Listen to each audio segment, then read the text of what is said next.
Vocês estão animados para receber a palavra de Deus? Aprendemos mais sobre fé e acessar o sobrenatural. Abra, por favor, a sua Bíblia comigo, no Evangelho de Marcos, no capítulo 9. E nós queremos ler juntos aí dos versos 14 até o 27. Marcos capítulo 9, de 14 a 27. O texto sagrado diz: quando eles se aproximaram dos outros discípulos, viram numerosa multidão ao redor deles e os escribas discutindo com eles. E logo toda a multidão, ao ver Jesus, ficou surpresa e, correndo até ele, o saudava. Então Jesus perguntou: o que é que vocês estão discutindo com eles? E um, do meio da multidão, respondeu: mestre, eu trouxe até o Senhor o meu filho, que está possuído de um espírito mudo. E este, sempre que se apossa dele, lança-o por terra. Ele espuma, arranja os dentes, vai definhando. Pediu aos seus discípulos que o expulsassem, mas eles não puderam. Então Jesus clamou à geração incrédula: até quando estarei com vocês? Até quando terei de suportá-los? Traga o menino até aqui. E eles o trouxeram. Quando ele viu Jesus, o espírito imediatamente agitou o menino com violência, e caindo ele por terra, revolvia-se espumando. Jesus perguntou ao pai do menino: há quanto tempo isso está acontecendo com ele? O pai respondeu: desde a infância, e muitas vezes o tem lançado no fogo e na água para o matar. Mas, se o Senhor pode fazer alguma coisa, tenha compaixão de nós e ajude-nos. Ao que Jesus respondeu: se o Senhor pode, tudo é possível ao que crê. E imediatamente o pai do menino exclamou: eu creio, ajude-me na minha falta de fé. Eu quero que a gente possa prestar bastante atenção, em especial, nessa declaração: eu creio, ajude-me na minha falta de fé. Verso 25 a 27 agora. Vendo Jesus que muita gente estava se reunindo, repreendeu o espírito imundo, dizendo-lhe: espírito mudo e surdo, eu ordeno a você, saia desse menino e nunca mais entre nele. E ele, gritando e agitando muito, saiu, deixando-o como se estivesse morto, a ponto de muitos dizerem: morreu. Mas Jesus, tomando pela mão, o ergueu e ele se levantou. Pai, nós oramos que a tua boa palavra alcance não apenas a razão, o íntimo do coração, que ela venha nesse momento ao encontro dos nossos corações como alimento para o nosso espírito e também alimento para a nossa fé. Que ela provoque, ó Deus, alinhamento na nossa crença e que ela conduza-nos pela ação personalizada do teu Espírito a uma mudança de atitude naquilo que o Senhor espera de nós, no quesito das ações práticas. Nós suplicamos graça e favor do Senhor, para que de fato a ação da tua palavra, mais uma vez, traga as marcas do sobrenatural de Deus nas nossas vidas, em nome de Jesus. Amém. Bom, nós temos aqui um episódio onde o Senhor Jesus não apenas cura, ele liberta um menino terrivelmente opresso. Mas eu gostaria que, olhando o contexto de tudo que aconteceu, das falas que nos foram registradas, não por acidente, mas intencionalmente, o Espírito Santo nos guiou a ter acesso a esse conteúdo. E basicamente o que nós percebemos é um pai com um filho em grande necessidade. Nós podemos dizer que esse homem estava no lugar certo, diante da pessoa certa, que era Jesus, para poder receber socorro. Mas o que o texto nos ensina é que não adianta estar no lugar certo, diante da pessoa certa, com uma atitude errada. Quando Jesus chama aquela geração de incrédula, aquele pai diz: trouxe para os seus discípulos resolver, mas eles não puderam. O desabafo de Jesus me chama a atenção. Ó geração incrédula, até quando eu vou ter que aguentar vocês? Basicamente, o que eu e você precisamos entender é que incredulidade, ela desagrada a Deus, ela fere profundamente a Deus. Mas, nesse mesmo momento, nós também temos orientações nas Escrituras muito claras sobre aquilo que agrada a Deus em contraponto. Hebreus capítulo 11, verso 6 diz: sem fé é impossível agradar a Deus. Todo aquele que se aproxima de Deus deve crer que Ele existe e que Ele é galardoador, traduzindo, recompensador, abençoador de todos aqueles que o buscam. Quando olhamos para as Escrituras, é evidente que o tipo de atitude correta de fé agrada ao Senhor e que uma atitude de incredulidade sempre produz o contrário. Em Marcos, no capítulo 3, no verso 5, a Bíblia diz: então Jesus, olhando em volta, indignado, entristecido com a dureza de coração daquelas pessoas. Ele está num ambiente de incredulidade, está para ministrar cura, a um homem que tinha uma mão mirrada. E, evidentemente, quando olhamos para esses relatos, eles nos ajudam a compor um entendimento. Deus espera de nós fé. E o tema da minha mensagem hoje é a responsabilidade de crer. Porque se Deus não age, a não ser por meio de fé, e a Escritura é muito clara sobre isso: o justo viverá da sua fé. Nós não apenas nos convertemos de fé, nós vivemos de fé. Nós precisamos entender claramente esse desenho de que sem fé não só é impossível agradar a Deus, mas nós não recebemos nada de Deus. A Bíblia é muito clara, desde a salvação: quem crer será salvo, quem não crer, condenado. Nós não acessamos absolutamente nada do que Deus tem. Tiago capítulo 1 diz: peça porém com fé, não duvidando, porque o que duvida não pense tal homem que receberá do Senhor coisa alguma. Ou seja, não receberemos absolutamente nada. Então é necessário que haja fé. Alguns atribuem que a fé, como é uma dádiva divina, precisa vir dele, é decisão dele, o que geraria para mim um protocolo confuso, quase que excessivamente burocrático. Deus me diz: sem fé eu não posso fazer nada por você, mas sou eu que te dou fé. Logo, se eu não tenho fé, foi Ele que não me deu. Nós precisamos entender que a responsabilidade de crer é nossa e como acessar esse lugar. E eu creio que nós temos algo nessa conversa que é importantíssimo que a gente perceba. Quando esse pai simplesmente se dirige a Jesus, eu e você precisamos entender que nos versículos anteriores nós temos Jesus no monte, a transfiguração, 3 dos seus principais discípulos, dos mais próximos, estavam com ele. E agora, quando Jesus desce com Pedro, Tiago e João, ele chega e ele encontra a multidão ali, literalmente, a Bíblia diz que havia uma discussão. Escribas estão discutindo com os discípulos. E Nosso Senhor chega e basicamente a pergunta, se fosse na linguagem de hoje, seria: o que é que está pegando? O que é que está rolando aí? E nem os escribas estão atacando os discípulos, nem os discípulos estão sendo atacados. Responde. Quem responde foi o pai do menino: mestre, eu trouxe até o Senhor meu filho. Eu pedi que os seus discípulos expulsassem, mas eles não puderam. Basicamente, eu tenho um problema e eles não puderam fazer nada. Aí, o que ele fala para Jesus? Se você olhar, por exemplo, o versículo 22, ele vai dizer assim: mas se o Senhor pode fazer alguma coisa, porque eles não puderam. Então, se o Senhor pode fazer alguma coisa, tenha compaixão de nós e ajude-nos. Ele diz: eu vim para um grupo que não pôde resolver, eles não podiam. Se o Senhor pode, ajude. Agora, olha a resposta de Jesus, verso 23. Ao que Jesus respondeu, Jesus vai literalmente remedar, repetir a pergunta dele: se podes, se o Senhor pode. Jesus está dizendo: você está jogando para mim a responsabilidade? E Jesus devolve, como diziam os antigos, a batata quente. E diz: tudo é possível ao que crê. Jesus está dizendo: a possibilidade está em mim no sentido de ter o poder de carregar a solução, mas de acesso, a possibilidade está em você. Se você crer, vai acessá-la. Se não crer, não vai acessá-la. E sabe, isso precisa ficar claro para mim e para você. Nós precisamos parar de achar que Deus responde necessidade. Deus responde fé.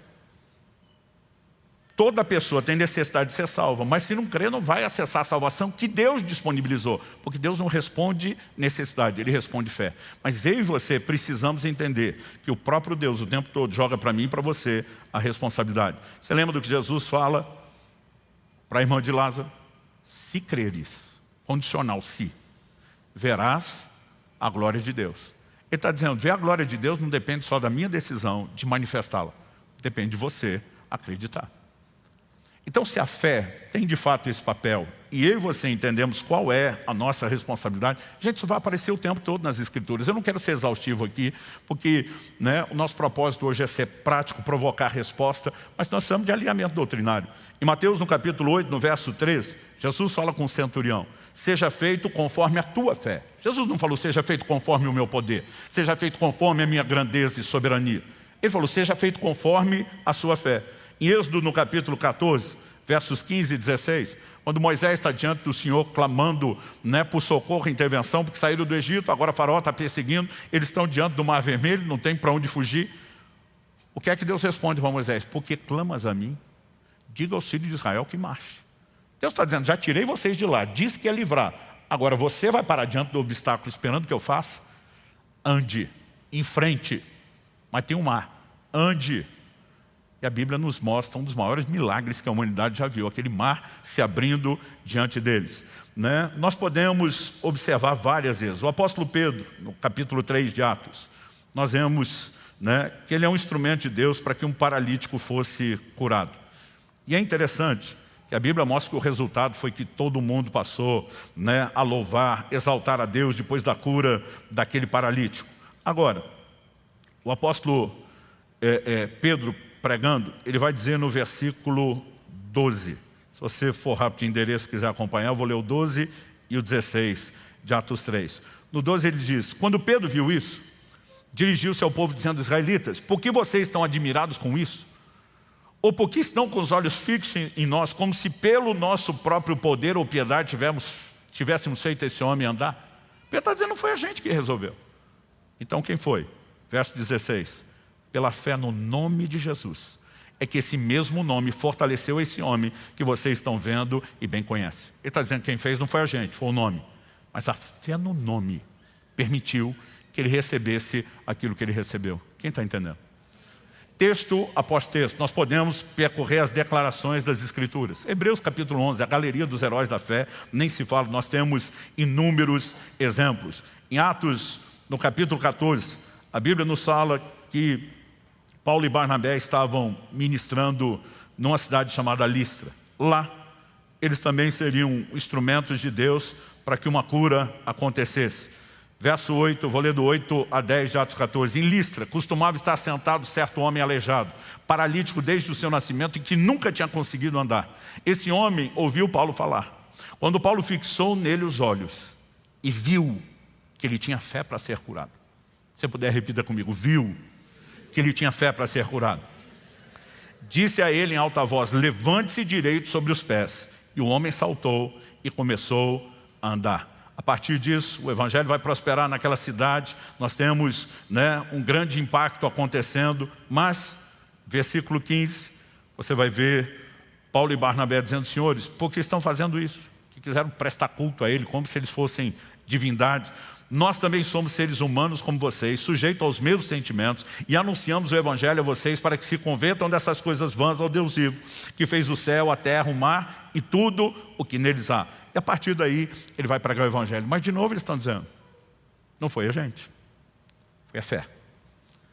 Texto após texto, a responsabilidade de crer sempre estará colocada sobre o homem. E eu e você precisamos compreender isso.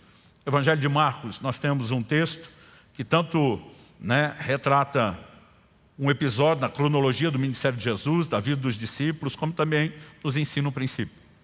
Marcos 4, a partir do 35, diz, naquele dia, sendo já tarde, Jesus disse aos discípulos, vamos passar para outra margem. E eles, despedindo a multidão, o levaram assim como estava no barco. E outros barcos o seguiam. Ora, levantou-se grande temporal de vento, e as ondas se arremessavam contra o barco, de modo que o mesmo já estava se enchendo de água. E Jesus estava na popa, dormindo sobre o travesseiro. Os discípulos o acordaram e lhe disseram, mestre, o senhor não se importa que pereçamos? Ele diz, nós estamos na iminência de naufragar, de morrer, e o senhor está aí dormindo. Verso 39, ele despertando, repreendeu o vento e disse ao mar, acalme-se, fique quieto. O vento se aquietou e tudo ficou calmo. Então Jesus lhes perguntou, por que vocês são tão medrosos? Como é que ainda não têm fé? Ele não pergunta só por que vocês não têm, como que ainda, depois de tudo que vocês já viram, vocês não têm fé? Vocês estão me seguindo porque acreditam que eu sou o Messias. Vocês acham que o Messias ia afundar, ia naufragar, que Deus teria feito essa obra pela metade e mal feita dessa forma. Mas de novo, a pergunta é, por que vocês não têm fé? Basicamente, como eu disse, não importa quantos textos a gente vai caminhar, nós vamos descobrir de quem é a responsabilidade de crer. Eu lembro do dia que essa ficha caiu, mas caiu para mim com força, com clareza. Eu acredito que isso deve ter sido no início de 1998. E no final de 97, eu tive um problema numa mudança, fiquei com uma hérnia de disco terrível, né, que me deixou assim, de cama um mês, sem conseguir andar. Quando eu saí da cama e estava assim, me arrastando com muita, né, dificuldade, eu lembro que eu tinha que cumprir um compromisso de uma agenda e pregar em outro estado, né? E lá fui eu para pregar. Mas a viagem me fez piorar um pouquinho, né? Estava melhorando o quadro, mas aquele tempo todo da viagem, sentado, forçando. E eu lembro que para eu subir, né, sair da cadeira onde eu estava, chegar até o púlpito, eu brinco que foi quase uma eternidade, porque eu literalmente me arrastava. Quando eu cheguei lá, não precisava explicar nada para ninguém. Mas mesmo assim, o que eu fiz? Fiquei debruçadinho na mesa. Eu falei, deixa eu explicar para vocês o que está acontecendo. Tive um acidente, estou com a hérnia de disco séria, estou em crise, estou com dor, vim para honrar minha palavra. Mas está difícil até ficar em pé. Então, vocês me perdoem, eu vou ficar debruçadinho. E estou pregando o tempo todo desse jeito. Lá pelo final, o Espírito Santo me traz uma palavra de conhecimento do meu espírito. Nietzsche declara, chame à frente todas as pessoas que estão sofrendo de hérnia de disco. Eu comecei a rir. E do jeito que estava rindo, falei, gente, casa de ferreiro, espeto de pau. Falei, eu nesse estado, acabei de receber uma palavra de Deus. Chame à frente os que estão sofrendo de hérnia de disco. E o Senhor me falou algo que eu nunca ouvi, nem antes nem depois. Eu vou curar todos. Gente, mesmo quando nós estamos num ambiente de cura, não é todo mundo que tem o mesmo problema. Não é todo mundo que você ministra, né, que recebe por inúmeros motivos, inclusive muitos deles além da nossa capacidade de explicação. Mas eu falei, se você consegue crer na palavra de Deus e tiver esse problema, ninguém vê por outro problema, que eu não oro por outra coisa. Mas se tiver, vem à frente. O auditório devia ter umas 400 pessoas. Uns 20 vieram para frente. Eu falei, certeza que todo mundo é hérnia de disco? Sim. Eu falei, vamos separar para eu saber por onde eu começo. Aí eu falei, quem está com dor, em crise, vem para o lado de cá. Quem não está sentindo dor nesse momento, espera do lado de lá. Porque eu falei, a melhor forma de ver se Deus vai agir é para quem está sofrendo, para quem tem como averiguar. Só 3 ficaram do lado de lá. A maioria veio tudo do lado de cá. Eu falei, todo mundo zoado assim? Alguém falou que nem o senhor. Ok. Aí lá vou eu orar. Deus está aqui para curar a hérnia de disco. Gente, eu me senti um pateta. Eu disse, Deus não faz isso comigo. Mas eu fui lentamente, desci. Eu lembro quando eu cheguei perto do primeiro, imaginando que não estava inspirando nem um pouco de confiança. Só olhei para ele e falei, você está pronto? Ele falou, estou. A hora que eu estendi a mão para tocar nele. Gente, foi quando saísse um tiro de canhão do meu ombro. Uma coisa correu e foi sincronizada, né? Eu estava com a mão em movimento. A hora que eu toquei na testa dele, eu senti que aquele calorão que correu no meu braço, né, saiu pela ponta da minha mão. Eu vi a reação dele. Eu deduzi. O que saiu daqui entrou ali. Falei, o que acontece? Ele falou, entrou um negócio quente a hora que o senhor me tocou. Falei, procurador. Meu Deus, não tem mais. Aí, tudo que você precisa na hora de me cura é o primeiro dar certo. Aquilo mexe com a fé de todo mundo. A hora que ele começou a pular, dançar, não tem mais nada, eu olhei para o segundo e falei, você está pronto? Ele falou, estou pronto. A hora que estiquei a mão, a mesma coisa, nunca senti isso antes, nunca senti depois, não estou criando regra nem doutrina. A hora que eu estendi a mão, ele reage semelhante ao primeiro. Eu falei, esquentou aí? Ele falou, não, então uma coisa fria. Eu falei, estava quente quando saiu daqui, o problema do termostato é contigo. Eu falei, a dor. Meu Deus, não tem. Gente, um por um, ele sendo curado na hora. Só que entre um e outro, como é que eu andava? Depois de uma meia dúzia, eu pensei, eu tenho que pegar isso para mim também. Mas ficaria muito feio eu botar a mão em mim mesmo. Aí eu tentei discretamente, tipo mulher grávida, botar a mão nas costas, não sentia nada. Botava no outro, tiro de canhão, calor, né? Botava em mim, nada. E eu fui vendo aquelas pessoas, uma por uma, ser curado. E quando terminou, para não dizer que eu estava do mesmo jeito, um pouquinho pior pelo esforço. Eu lembro que o palco era um pouco mais baixo do que esse. E quando terminou a reunião, eu sentei no palco, eu estava assim, meio desgostoso com Deus. Eu falei para Deus, todo mundo foi curado. E eu estou no mesmo estado. Falei, se alguém me acusar de falta de fé, eu recorro ao Supremo Tribunal Celestial. Eu parei de pregar na hora. Nesse estado, eu fiz esse papel de pateta, falei para Deus, porque eu criei na sua palavra. Eu criei que o Senhor ia fazer o que o Senhor fez nos outros. Como é que não tem fé? Aí eu falei, se alguém acusar de falta de unção, eu recorro ao Supremo Tribunal Celestial. Tiro de canhão, nunca aconteceu antes. O calor correndo do braço, a unção era perceptível. E eu falei para Deus, por que é que eu não recebi? O Espírito Santo falou comigo nítido e claro, eu não esperava pela invertida. Ele falou, o propósito dos dons do Espírito que operaram em você são para edificação de outros e não para edificação pessoal. Eu falei, então eu vou ter que esperar um aparecer, me revelar, me chamar para resolver meu problema. O Espírito Santo falou comigo, ou isso, ou você decide usar a fé que você prega. A responsabilidade é sua. E naquele dia eu percebi que mesmo botando a mão, tentando entrar na onda, eu estava vendo as pessoas serem curadas por uma manifestação da unção, de uma determinação de Deus. Mas eu percebi que minha fé não estava pronta para aquilo. Mas sabe o que eu fiz? Chamei a responsabilidade, falei, eu vou resolver isso. E não importa o tempo que leve. Foram 6 meses, confessando a palavra de Deus todo dia. Tudo quanto é versículo de cura, né? Tudo quanto é reunião. Gente, nas células, assim, eu quase acelerei a calvície de tanta posição de mãos. Não tinha lugar que eu estava, que eu não orasse, que eu não declarasse, que não pedisse oração, até que um dia, finalmente, desapareceu. Outro dia alguém perguntou, pastor, como foi? Eu falei, não sei, estava num batismo. Né? Nós fazíamos o batismo num rio, era um lugar bonito, tinha um piquenique. E alguém falou, pastor, a moçada está pulando lá do alto da cachoeira. E nós estamos preocupados, será que não dá para o senhor dar uma averiguada ou até regular para a gente não ter nenhum imprevisto? Aí cheguei lá e falei, gente, vocês estão se arriscando aí. Aí um falou para mim, pastor, eu sou bombeiro. Já mergulhei, é fundo, não tem perigo de achar pedra, não tem sucção subterrânea. Ele falou, e eu estou de olho, se eu precisar, inclusive sou o salva-vida, pode ficar tranquilo. Falei, certeza, não tem problema? Ele falou, certeza. Falei, então vou pular também.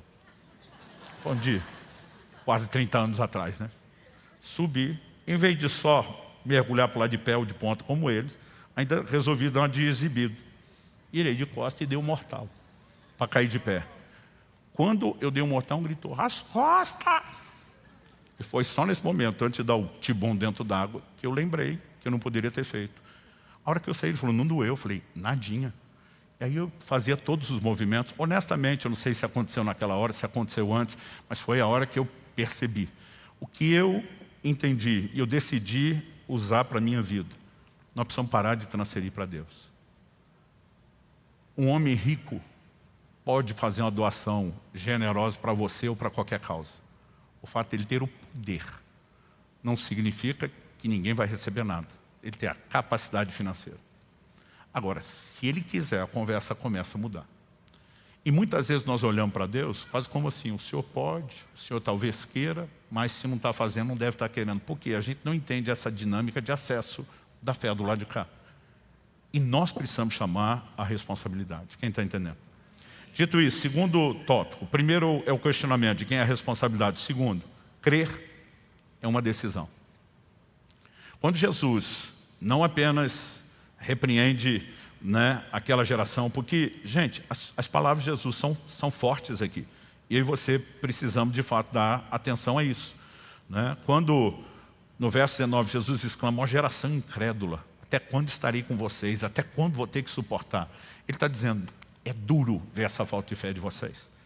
E aí, nós temos um momento específico, onde aquele pai vai dizer para Jesus, se pode? Jesus diz, se pode, não, tudo é possível que crê. Não jogue para cima de mim, depende de você. É você que tem que ter um posicionamento de fé, para você poder acessar aquilo que eu posso e aquilo que eu quero fazer. No momento que Jesus fala isso, o que esse homem declara? Verso 24. Imediatamente o pai do menino exclamou, eu creio. Mas ele parou aí? Não. Ajuda-me na minha falta de fé. Basicamente ele está dizendo, eu decido crer, eu vou usar o que eu tenho, mas eu não tenho tudo o que eu preciso. Quando ele diz ajuda na minha falta de fé, ele não está dizendo que não tem fé nenhuma. Semana que vem, se Deus permitir, eu quero ter outra conversa com vocês sobre como nós podemos intencionalmente fazer a fé crescer. Mas a fé é uma decisão. Bastou essa decisão. E basicamente aquele homem estava dizendo assim, entre o copo cheio e vazio, eu olho primeiro, né, para a metade cheia. Né? Ele diz, eu creio. Ele toma uma decisão, eu decido crer. E a partir daquele momento, o mesmo pai que não conseguiu o resultado antes, agora vai ver o milagre de cura e libertação acontecer. Por quê? Ele tomou uma decisão. Uma decisão que eu e você também precisamos aprender a tomar dia a dia. A fé não é sentimento, gente. É decisão. Você pode repetir isso comigo? Diga, a fé não é um sentimento. É uma decisão. Agora, a Bíblia também fala sobre combater o combate da fé. Que combate é esse? A fé não só não é um sentimento, como muitas vezes é uma decisão que nos leva a lutar contra sentimentos que são opostos à decisão da fé. É uma batalha de fé. E nós vamos ter que aprender a lutar sobre a fé. mas isso é assunto semana que vem. O que Jesus fala para um outro homem, Jairo. Evangelho de Marcos, no capítulo 5. Esse homem chega a Jesus e fala: Senhor, minha filha está terrivelmente enferma. E ele pede que o Senhor Jesus a ajude. E o Senhor Jesus diz: eu vou curá-lo. E está indo para a casa do homem. No meio do caminho vem a mulher hemorrágica e fura a fila. Literalmente, porque quem estava na vez era o Jairo. Você já teve essa sensação de que você está orando, tem uns crentes que furaram a fila, passaram na sua frente, receberam um milagre. Mas nessa de Jesus atende a mulher e tudo que aconteceu. Alguém chega, para o Jairo. Verso 35 de Marcos 5. Enquanto Jesus ainda falava, chegaram alguns da casa do chefe da sinagoga dizendo: sua filha morreu. Por que você ainda acomoda o mestre? Deixa quieto. Deixa o mestre em paz. Em outras palavras, não tem mais nada a ser feito. Verso 36. Mas Jesus, sem levar em conta tais palavras, ao que eu e você vamos ter que decidir muitas vezes, sem levar em conta o que outros estão dizendo. Jesus, sem levar em conta tais palavras, disse ao chefe da sinagoga: não tenha medo, apenas creia. As traduções antigas: não temas, crê somente. Presta atenção, fé e medo não dividem o mesmo ambiente. Se a fé entra, o medo tem que sair. Se o medo entra, provavelmente a fé está saindo. Jesus olha para ele e diz: não tenha medo. Tipo, não assuste com o que você ouviu. Se posicione. Jesus está dizendo: a responsabilidade de crer é sua, a decisão é sua. Tome o posicionamento. E a Bíblia nos mostra que na sequência Jesus vai fazer o quê? Ressuscitar a menina que não deu tempo de curar. Aqui eu quero trazer um insight do nosso saudoso pastor Francisco. Eu lembro de uma época que eu estava numa crise. Eu falei: Deus me prometeu umas coisas, Ele não fez, está piorando. E ele me citou esse texto. Ele falou: Jesus prometeu curar a filha de Jairo. Atrasou, ela morreu. O que ele fez? Pagou a conta com juros e correção monetária. Arcou com todas as consequências do atraso, entre aspas, da ação dele. Eu e você precisamos entender e crer de todo o coração. Quando nos posicionamos, gente, se é sobrenatural, não tem fácil e difícil. Uma vez trouxeram um paralítico para Jesus. Jesus, percebendo aquele que baixaram pelo telhado, percebendo o que estava no coração do povo, Jesus pergunta: o que é mais fácil? Dizer esse homem: perdoados são os teus pecados? Ou levanta-te e anda? A única vez que Jesus apresentou uma conversa onde ele fala de níveis, ele nunca falou o mais difícil, ele falou o que é mais fácil. Porque para Deus não tem mais difícil, tem mais fácil. Ele diz: para que vocês saibam que o Filho do Homem tem na terra autoridade para perdoar pecados, eu também te digo, levanta e anda. E o paralítico andou. Nós precisamos, quando falamos do sobrenatural, entender: se é uma palavra de Deus, Ele vai cumprir aquilo que falou. Eu disse para Abraão: vou te dar um filho. Através desse filho, todas as nações da terra vão se abençoar. Depois Deus disse: me ofereça o filho em sacrifício. Faz sentido? Não. Deus pode ser contestado? Não. Deus mente, muda de ideia no meio do caminho? Não. Isso leva Abraão a qual decisão? O livro de Hebreus diz que ele cria que Deus podia ressuscitar Isaac dos mortos. Porque o que ele falou antes, ele vai cumprir, mesmo que eu peça para entregar esse menino. Sabe, essa coerência é fruto de conhecer, entender a Deus e de tomar e sustentar uma decisão. A fé é uma decisão, crer é uma decisão. Nós podemos percorrer as Escrituras olhando texto, após texto, e como eu disse, nós vamos encontrar um padrão que se repete. Eu volta e meia comento isso aqui, eu gosto de ler as Escrituras procurando padrões que se repetem. E quando nós falamos de fé, não é diferente, porque nós estamos falando de princípios, nós estamos falando de uma doutrina. Olhando para cada declaração das Escrituras, a gente vai encontrar vez após vez, eu repito as mesmas coisas. Um dos evangelhos fala a respeito de um cego de nascença sendo curado por Jesus. O Evangelho de João relata isso, na verdade, no capítulo 9, a partir do verso 35. Jesus ouviu que eles tinham expulsado o homem, expulsado da sinagoga, o que foi curado. Ao encontrá-lo, perguntou: você crê no Filho do Homem? Ele respondeu: quem é, Senhor, para que eu creia nele? Ele diz: eu quero crer. Mas quem é? Jesus respondeu: você já o tem visto. E é aquele que está falando com você. Porque até Jesus curá-lo, ele não tinha enxergado. Assim que passou a ver, ele sai fazendo a festa e não sabia nem explicar quem foi que o curou. O verso 31 diz: então ele afirmou: eu creio, Senhor, e o adorou. né? Quando eu olho para textos como esse, você vê alguém que diante da simplicidade de uma explicação de Jesus, o posicionamento, é isso, eu faço. Em Marcos, no capítulo 11, nós temos o relato de Jesus falando uma palavra contra uma figueira. E a Bíblia diz que ela literalmente se secou. Eu vou ler a partir do verso 20 de Marcos 11. Passando eles pela manhã, viram que a figueira estava seca desde a raiz. Então Pedro, lembrando-se, falou: mestre, eis que a figueira que o Senhor amaldiçoou ficou seca. Verso 22. Ao que Jesus lhes disse: tenham fé em Deus. Porque em verdade lhes digo que se alguém disser a esse monte: levante-se, jogue-se no mar, não duvidar no seu coração, mas crê que se fará o que diz, assim será com ele. Por isso digo a vocês que tudo o que pedirem em oração, creiam que já o receberam, e assim será com vocês. Jesus está dizendo: tenham fé em Deus, é um imperativo. Eu e você que temos que ter fé. Ele está dizendo: é sua decisão. Eu tinha 15 anos de idade, quando comecei a entender esse texto. E eu falei: eu posso falar para o monte? Eu sabia que Deus não estava falando da gente ficar brincando com a topografia terrestre. Mas os montes normalmente representam obstáculos.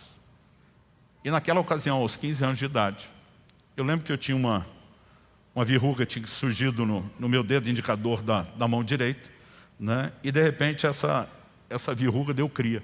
Um dia um amigo meu percebeu, ele falou: cara, você tem uma verruga na ponta de cada dedo. E eu estou vendo uma que não é na ponta do dedo. Certeza que você é o cara que fica mordendo a unha e começou a morder a verruga. Ele falou: aí você vai morder a ponta do dedo e plantou uma verruga em cada dedo. Eu até hoje não sei se tem base científica o que ele falou.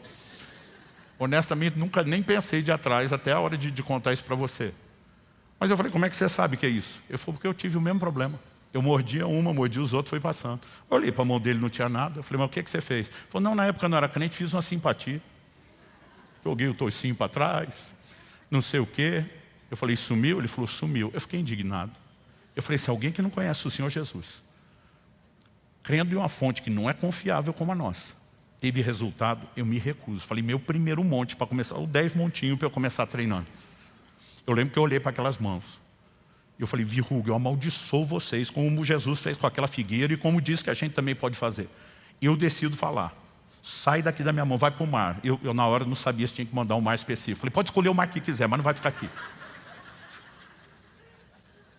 E eu simplesmente esqueci do que aconteceu. No dia seguinte, acordei pelo hábito, fui morder a verruga, a mãe não achava, olho nas mãos, não tinha mais nada, tinha desaparecido tudo aquilo. E um garoto de 15 anos, quando tem uma experiência dessa, não adianta alguém chegar e dizer: sumiu por coincidência. Sabe, você começa a entender: peraí, eu decido crer, eu decido corresponder, eu posso acessar esses lugares. E gente, se Deus resolve verruga, que honestamente não acredito que seja nenhum problema de saúde sério, está mais para estético. Dr. Kelly, tem algum problema com a verruga que eu não conheço ou é só estético?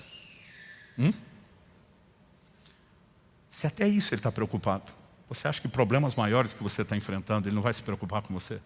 Agora, nós precisamos entender como acessar. E nós vamos ter que entender: a responsabilidade de crer é nossa, a decisão é nossa, e a gente começa com o quê? Com aquilo que a gente tem. O pai daquele menino diz: eu creio, a me ajuda com a minha falta de fé. Basicamente ele está dizendo: o copo está meio vazio, meio cheio. Eu começo olhando para a metade que tem. Ou seja, ele está dizendo para Jesus: eu não tenho o copo todo, mas essa metade eu decido usar. O Senhor pode me ajudar com o que falta? E esse é o grande ponto da virada. Eu comecei a entender que usar a fé que a gente tem é uma das melhores formas de fazer a nossa fé aumentar.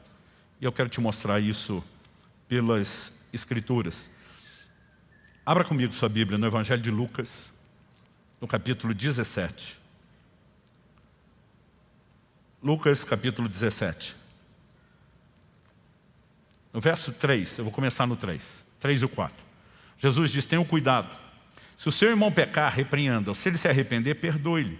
Se pecar contra você 7 vezes num dia, e 7 vezes vier para lhe dizer: estou arrependido, perdoe-lhe. Gente, honestamente, o ensino do perdão, até hoje, não era só para os discípulos aqueles dias, é um dos maiores desafios para nós.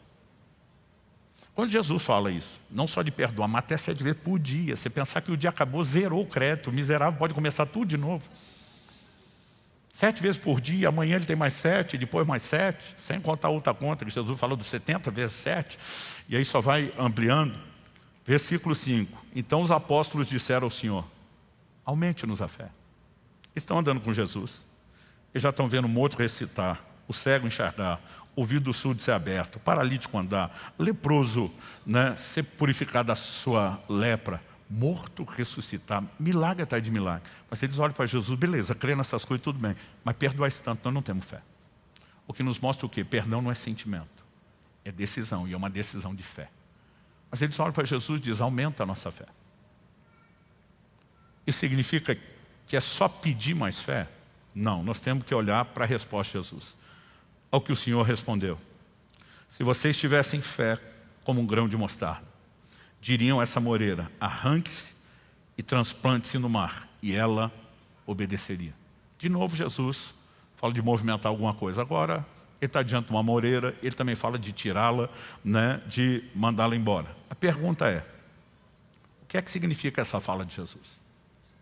A NVI, a nova versão internacional, a versão que eu gosto de ler, recomendo, né? Mas muitas vezes essas versões, que elas não são por literalidade, elas são por equivalência, que elas tentam explicar em vez de só traduzir. Ao mesmo tempo que ajuda, às vezes atrapalha. Porque nesse versículo, a NVI cometeu uma infelicidade gigantesca. Eles traduziram assim o verso 6. Ele respondeu: se vocês tiverem fé do tamanho de uma semente de mostarda, poderão dizer a essa moreira: arranque-se e plante-se no mar, e ela obedecerá. Gente, você vai vasculhar o original grego, nenhum lugar tem a palavra tamanho. Isso é uma suposição, e totalmente equivocada e desalinhada com todo o restante do ensino da fé. Porque basicamente as pessoas dizem: não, se você tiver uma fezinha do tamanhozinho de um grãozinho de mostarda, tudo está resolvido. Gente, faria sentido, em algum momento, Jesus repreender a fé pequena de alguns. Outro momento, elogiar a grande fé dos outros. Se a fé pequena já resolve tudo, então por que ele repreendeu os discípulos por uma pequena fé? E por que é que ele elogiou a fé grande de outros? E se tem fé pequena e fé grande, é porque fé cresce. O apóstolo Paulo diz em 1 Coríntios 3, ainda que eu tivesse tamanha fé a ponto de transportar os montes, você não vai transportar monte com a fezinha do tamanhozinho de um grãozinho de mostarda. Mas o que é que Jesus queria dizer? Em outra parábola, ele fala da semente da mostarda e diz: é a menor de todas. Mas depois que você semeia e planta, e vem uma hortaliça, vem algo muito maior do que aquilo que você tinha. Até a quantidade de sementes multiplica. Jesus está dizendo sobre fé como semente, não tem nada a ver com o tamanho. E diz: usa o que tem, planta o que tem, e você vai colher mais do que tem. Porque cada vez você decide crer em Deus, não importa se é uma experiência com verruga, e você vê funcionar, a fé se fortalece, a fé se consolida. E não tem descrente nesse mundo que vá fazer você simplesmente ignorar a experiência que teve. Quem está entendendo? Agora, se eu e você decidimos usar o que nós temos, essa decisão de usar o que nós temos: ah, pastor, mas o meu copo está pela metade. Use a metade. Olhe para ele e diga como esse pai: eu creio, eu vou usar o que eu tenho. E o resto, eu e você cremos que virá depois, virá dentro do processo, virá dentro, né, da caminhada. Eu fico olhando para alguns desses testemunhos, né, ao longo do caminho, de coisas que Deus me permitiu perceber, escolhas que tinha que fazer, que cria uma decisão, que a responsabilidade é nossa, que a gente tem que usar aquilo que a gente tem. E eu percebo que foram princípios que não apenas me sustentaram diante de adversidades, mas me fizeram ver muita intervenção de Deus. Nós podemos viver mais do sobrenatural. Nós podemos viver mais dos milagres de Deus. Isso não vai acontecer só porque você está lá dizendo: Deus, aumenta a minha fé. Ao mesmo tempo que você, como esse pai, pode pedir aumenta a minha fé, Deus vai dizer: eu te dou o caminho, meu filho. Você mesmo pode aumentar. Usa o que você tem. Semeia o que você tem.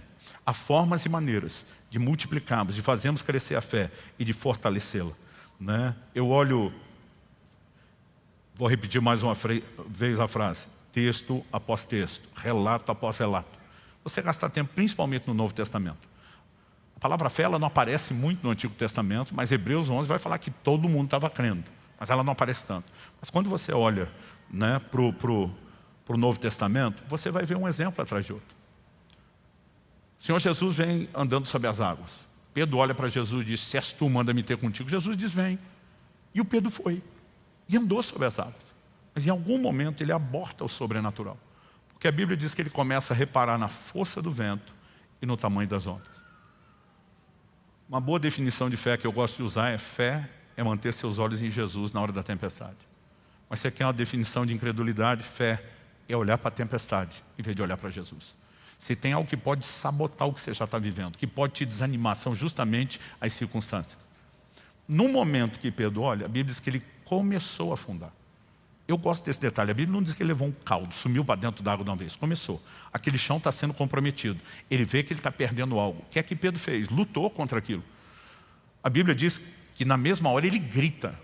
Não é só uma oração qualquer. E outra, aquele tipo de oração que nem deu tempo de enfeitar. Deus de Abraão, Isaac, Jacó. Porque tem uns crentes que eles oram bonito, gente. Abre, fecha o mar vermelho. Outro dia teve um que foi orar, a comida estava fria quando terminou.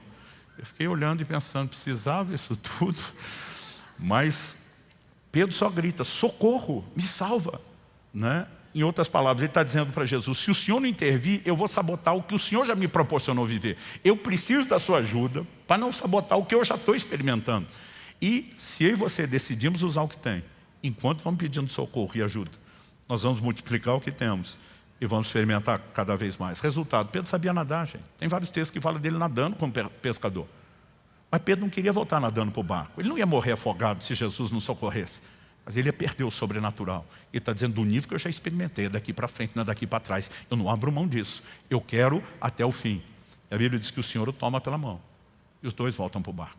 Achei engraçado como muito pregador usa esse texto para falar da incredulidade de Pedro. Eu falo: pelo menos andou na água. E tu que nunca andou? E andou 2 vezes, a ida e a volta. Porque quando começou a afundar, pediu socorro para Jesus para andar a volta. Ou você acha que os dois voltaram nadando? Né? Então, quando a gente decide usar a fé que nós temos, nós vamos experimentar cada vez mais da parte de Deus.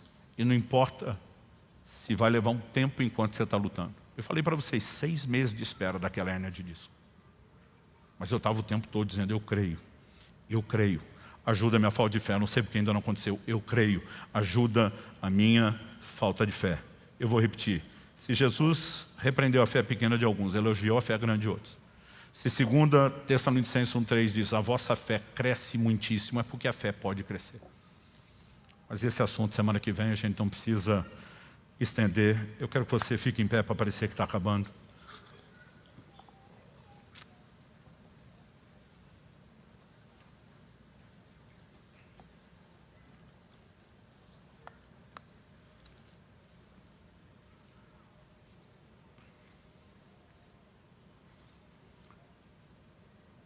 Eu não quero insinuar que qualquer problema que você já teve, que não foi sobrenaturalmente resolvido, que são áreas onde nós falhamos por não nos posicionar em fé. Eu creio que quando você olha o todo da Bíblia, não dá para deduzir esse tipo de coisa. Mas certamente, muitos de nós já temos áreas que, se tivéssemos decidido crer, poderíamos ter mudado. Eu já contei várias vezes aqui que na ocasião do parto do Israel, meu primeiro filho, eu vi que a situação era séria, que era uma situação de morte. E eu entrei em desespero. Eu nunca senti tanto medo na minha vida. Correndo o risco de ser mal entendido por não poder explicar. Não era simplesmente perder uma criança. Eu ouvi as histórias em casa. Minha mãe teve 4 partos, nós éramos 3 homens. A caçula, que era uma menina, viveu 2 dias e faleceu. A gente sabia que ela estava com o Senhor. Não pudemos ter o convívio com ela, mas um dia certamente estaremos juntos. Pensando em quem foi, nós não temos algo tão complexo. Agora, para mim era, e as palavras que Deus falou a respeito dessa criança. E tudo aquilo que foi crido ao longo do caminho. Ou seja, não dá para aceitar que termine assim quando tem palavra diferente. Foi a decisão de Abraão. E naquele momento eu estou brigando com aquelas emoções.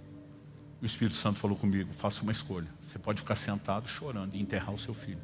Ou você pode se levantar, posicionar em fé e fazer alguma coisa.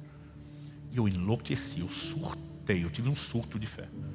Eu levantei e comecei a repreender tudo quanto é demônio, espírito de morte. Tira a pata suja do meu filho agora. Você não vai fazer nada. Comecei a declarar palavras de fé. Curioso que o obstetra que fez o parto, que era alguém muito conhecido na cidade, por quase 3 anos, depois do parto, ele ainda mandava a gente na igreja para pedir oração. Sempre que ele estava diante de situações, de diagnósticos complexos, e ele dizia: eu não posso fazer nada por você. Ele dizia: mas tem um povo lá, que eles entendem de alguma coisa que a gente não explica. Eles sabem crer e ver as coisas funcionar. Ele dizia: tem um pastor que ele é pai de um menino, ele dizia assim: eu chamo de menino milagre. O médico dizia: não tem explicação, mas esse menino ficou 1h10 sem respirar. Não tinha como estar vivo, não tinha como estar sem sequela, não tinha como ter acontecido. Gente, nós podemos experimentar mais. E muitas vezes, porque só não entendendo o princípio, achando que Deus é que tinha que fazer. Além de nos magoarmos com Ele, nos distanciarmos dEle, nós não vemos intervenção. Assim entendemos que o tempo todo Ele está dizendo: a responsabilidade é sua. Não olhe para mim dizendo se pode. O Senhor olhou para aquele pai e falou: tudo é possível que crê. Eu te devolvo a batata quente. Você tem que ter o posicionamento. Nós servimos a um Deus grande e extraordinário. Não quer dizer que toda e qualquer situação tenha que ser resolvida só com milagre. Mas nós precisamos ter o bom senso, discernimento, estar sensíveis ao Espírito Santo, saber como avaliar essas coisas. Mas uma coisa eu tenho certeza: nós podemos viver mais do sobrenatural. E você não precisa esperar uma vez por ano uma conferência para de repente ter uma experiência com o Espírito Santo aqui ou lá. Nós podemos viver milagres, gente, em base contínua. Eu lembro de uma conversa que eu tive com um ateu que eu estava tentando evangelizar. E eu falei: eu vou te dar algumas experiências só nessa área de cura. E quem são os médicos que acompanharam tudo que aconteceu na minha família? Eu lembro que no final ele falou: no seu lugar até eu acreditava. Porque ele falou: não é possível que alguém veja isso com tanta frequência e não consiga acreditar. Eu falei: exatamente. Falei: eu acho que sua fé para não crer é maior do que a minha. Seu esforço é muito maior do que o meu. Mas, gente, nós podemos experimentar mais. Eu não quero encher a sua cabeça de doutrina, eu quero só simplificar o princípio. A responsabilidade de crer é nossa. Crer é de fato uma decisão. E se a gente usar o que nós temos, mesmo que a gente não tenha muito, eu posso contar um monte de testemunho, onde eu percebi que minha fé não estava pronta, não estava funcionando. Coisas que eu não tive resposta, coisas que eu desisti. E lá na frente Deus fez algo parecido só para dizer: se você tivesse continuado a acreditar. Mas com essas coisas todas nós vamos aprendendo que nós podemos ir além. Nós podemos avançar. Se você quiser saber como ter mais fé, volta domingo que vem. Acho que foi tipo cenas dos próximos capítulos, né? To be continued. Pai, oramos por cada um dos nossos irmãos. Pai, nós te pedimos mais do que ensino de princípios, mais do que clareza doutrinária. Nós oramos por aquele sopro fresco e vivificante do Teu Espírito, provocando cada um de nós a uma resposta à Tua palavra. A resposta de assumir a responsabilidade de crer. A resposta de decidir acreditar e confiar no Senhor de todo o coração.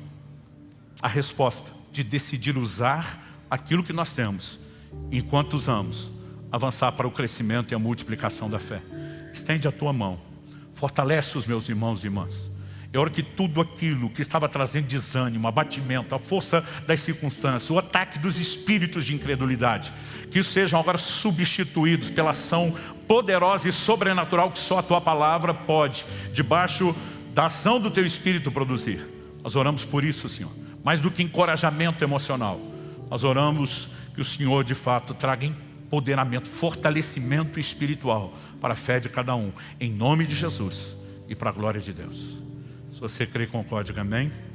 Se você recebe essa palavra, diga: eu recebo, em nome de Jesus.